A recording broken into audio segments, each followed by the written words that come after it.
Andrew Simpson Jr., third time. Presiding over the African Methodist Church worldwide, and currently I'm serving in a three-state region, Colorado, Utah, Wyoming. That's also an office known as a district superintendent of churches. I also have the privilege of serving as the president of the Colorado Council of Churches, located here in Denver. And I am pleased to be able to be here to give a short testimony regarding your support on this important issue that needs to be placed on the ballot. I'm happy, although even in all regions and states that I have worked across the country, there is a huge problem as it relates to education. Colorado is not just unique in that area, so I have great respect for all of you who are part of this decision-making body that will make a difference as to how things go. But I'm excited to be here in support of letting Colorado voters decide the higher value of education over maintaining the strictest revenue limits in the country. Put differently, we're at the crossroads of our proud boast of economic mastery and our desire to be viewed as a leader in qualified affordable education in our schools, colleges, and universities. How is it that we can feel morally right or even happy over fixing one of our broken systems while contributing to the further demise of another? There is an illusion of clear conscience at play here. Keeping the state budget balanced makes us feel good and thus satisfies our need to have a clear conscience.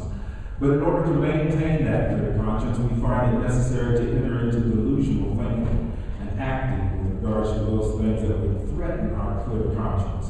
We become manipulators and illusionists serving that which makes us feel good. If clear conscience, that is to say feeling good, is the goal, wouldn't it be wiser to look at all of the components of that desire and establish pathways that would result in the satisfaction of them all?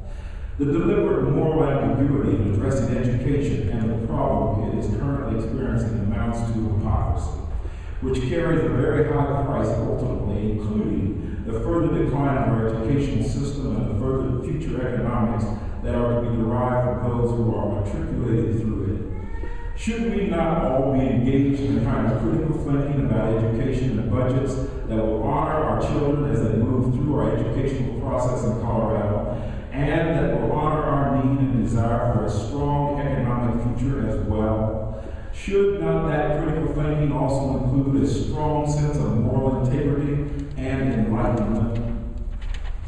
I believe that allowing Colorado voters the opportunity to decide the priority of values, that is education, over as against balanced budgets, is part of the process of moral enlightenment that is desperately needed today. I believe that in the final analysis, we will discover that the crossroads at which we now find ourselves is much less about balancing budgets that engender the illusion of well-being, and much more about standing on the moral grounds of what we all believe is the right thing to do in finally fixing the brokenness of our system of education in Colorado.